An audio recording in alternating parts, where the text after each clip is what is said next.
Guys, imagine பண்ணுங்க. ஒரு country இருக்கு, அங்க 30 வருஷமா எலெக்ஷனே நடக்கல.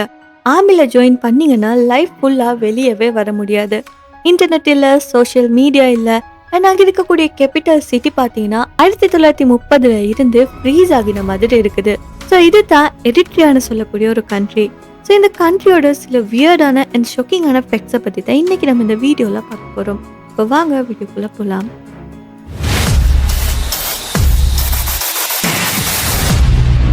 இந்த எரிட்ரியான்னு சொல்லக்கூடிய நாடு பார்த்தீங்கன்னா 1993ஆம் ஆண்டு தான் சுதந்திரம் பெற்றுச்சு. ஆனா அந்த நாட்டுல அந்த நாளுக்கு அப்புறமா ஒரு எலெக்ஷனுமே நடக்கல. 30 ஆண்டுகளுக்கு மேல ஒரே அரசாங்கம் தான் இருக்குது. அதே விதிமுறைகள், அதே ஆட்சி. பொதுமக்கள் எந்த ஒரு தேர்தலையுமே அவங்களோட விருப்பத்தை தெரிவிக்க முடியல. ஸோ நம்மள சிலருக்கு எலெக்ஷன்னாலே சலிப்பா இருக்கும். பட் இங்க இருக்கிற மக்களுக்கு அவங்களோட விருப்பத்தை தெரிவிக்கிறதுக்கான வாய்ப்பே கிடைக்கிறது இல்லை. அதுக்கப்புறமா அந்த நாட்டோட படை சேவைன்னு சொல்லலாம். இந்த நாட்டுல படையில சேர்றது ரொம்பவுமே கட்டாயமான ஒரு விஷயமா இருக்குது. அடையாளப்படுத்தப்பட்ட காலம் பாத்தீங்கன்னா 18 மாதங்கள் தான் அதிகாரப்பூர்வமா கூறப்படும். ஆனா நிஜத்துல நடக்கிறதே வேற. பலர் 10 ஆண்டுகள், 15 ஆண்டுகள், சிலருக்கு வாழ்க்கை முழுவதுமே அந்த படை சேவையில செய்ய வேண்டிய நிலை வரும். சோ ஒரு முறை படை சேவையில சேர்ந்துட்டா அதுக்கப்புறமா அவங்களோட வாழ்க்கை முழுவதுமே அரசோட கையில தான் இருக்கும். தொழில் திட்டமிட முடியாது, குடும்பம் தொடங்குறது தாமதமாகும், மற்றவங்க கிட்ட இருந்து சுதந்திரமும் குறைவா தான் இருக்கும். அதே சமயம் இந்த எரிட்ரியா பாத்தீங்கன்னா உலகத்திலே ரொம்பவுமே தனிமைப்படுத்தப்பட்ட நாடுகள்ல ஒன்றாவும் இருக்குது. ஸோ அங்க இருக்கக்கூடிய ஊடகங்கள் எல்லாம் பாத்தீங்கன்னா முழுமையா அரசோட கட்டுப்பாட்டோட தான் இருக்கும். வெளிநாட்டு செய்திகள் பெரும்பாலுமே அனுமதிக்கப்படாது. மற்ற நாடுகள் பத்தின தகவல்களையுமே மக்கள் ரொம்பவுமே குறைவா தான் அறிஞ்சிருப்பாங்க. ஸோ அதனால அங்க வாழ்ற மக்களுக்கு உலகம் பற்றின புரிதல் ரொம்பவுமே குறைவா தான் இருக்கும். அவங்க வாழ்ற உலகம் நாம வாழ்ற உலகத்தோட ஒரு சின்ன பகுதி போல தான் இருக்கும். ஸோ இதே காரணத்தால தான் பலரும் எரிட்ரியாவை ஆப்பிரிக்காவோட வரக்கூடிய அப்படின்னு சொல்றாங்க. ஏன்னா அங்க வாழ்ற மக்கள் ரொம்பவுமே கட்டுப்பாட்டுல வாழ்ந்திருக்காங்க. வெளி உலக இன்ஃபர்மேஷன்ஸ் பெரும்பாலுமே அவங்களுக்கு தெரியாது. அடுத்து பாத்தீங்கன்னா இந்த எரிட்ரியா நாட்டுல டிஜிட்டல் உலகம் ரொம்பவுமே குறைவா தான் இருக்குது. ஸோ இங்க பாத்தீங்கன்னா இன்டர்நெட் பயன்படுத்துற மக்களோட எண்ணிக்கை ரொம்பவுமே குறைவு. சோசியல் மீடியா பெரும்பாலுமே இல்லவே இல்லைன்னு சொல்லலாம். நாம இன்னைக்கு டெய்லியுமே யூஸ் பண்ணக்கூடிய வசதிகள் எல்லாம் அங்க எதிர்பார்க்க முடியாம இருக்கும். இன்ஸ்டாகிராம் இல்ல, யூடியூப் இல்ல, கூகுள் கூட தேட முடியாது. ஒரு சின்ன கதை மாதிரி சொன்னா அங்க இருக்கிற மக்கள் நவீன உலகத்திலிருந்து வெட்டி வெளியே வீசப்பட்ட மாதிரி வாழ்றாங்க. அவங்களோட வாழ்க்கை பெரும்பாலுமே பழைய முறையில தான் இருக்கும்.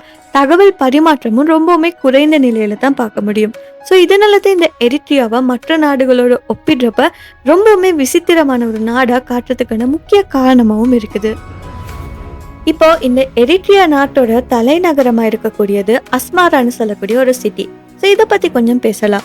இந்த நகரம் ரொம்பவுமே வியர்டானதுன்னு சொல்லலாம்.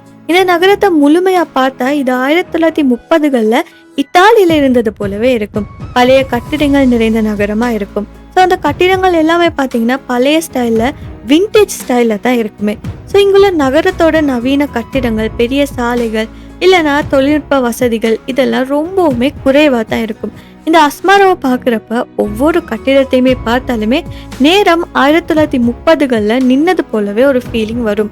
இது போல காரணத்தாலேயே யுனெஸ்கோ இந்த நகரத்தை தனிப்பட்ட முக்கிய இடமாகவும் குறிப்பிட்டிருக்கு. இது இந்த நாட்டோட ரொம்பவுமே யூனிக்கான ஒரு விஷயமாவும் இருக்குது. அண்ட் லாஸ்டா பார்க்க போறது இந்த எரிட்ரியா நாட்டோட லீடரை பத்தி. ஸோ எரிட்ரியா நாடு பார்த்தீங்கன்னா 1993ஆம் ஆண்டு தான் சுதந்திரம் பெற்றுச்சுன்னு சொல்லி நான் உங்களுக்கு முன்னாடியே சொன்னேன். ஸோ அந்த நாளில் இருந்து இன்னைக்கு வர காட்டியுமே ஒரே ஒரு தலைவரால் மட்டும்தான் இந்த நாடு நிர்வகிக்கப்படுது. ஸோ 30 ஆண்டுகளுக்கு மேலாவே ஒரே ஒரு குடியரசுத் தலைவர் தான் இந்த நாட்டுக்கு இருக்காரு. ஸோ அந்த நாடு முழுவதுமே ஒரே நபரோட கட்டுப்பாடு கீழே தான் இருக்குது. ஸோ அங்கே தலைமை மாற்றம், புதிய அரசமைப்பு இது எதுவுமே இல்லை.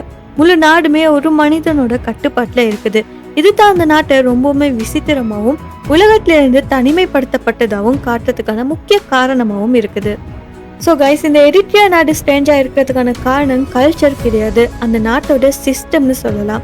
எலெக்ஷன் இல்லை, ஃப்ரீடம் இல்லை, டிஜிட்டல் லைஃப் இல்லை. அங்கே இருக்கிற மக்களோட லைஃப் ஃபுல்லாக கண்ட்ரோல் பண்ணப்பட்டிருக்கு. நம்ம நார்மலாக நினைக்கிற நிறைய விஷயங்கள் அங்கே லக்ஸரியாக இருக்குது. இந்த உலகத்தில் இன்னும் இப்படி கண்ட்ரிஸ் எல்லாம் இருக்குதுன்னு தெரிகிறதே ரொம்ப பெரிய ஷாக்கிங்கான விஷயமா தான் இருக்குது. ஸோ இதை பற்றி உங்கள் ஒப்பீனியன் என்னன்னு சொல்லி கமெண்ட்டில் சொல்லுங்கள்.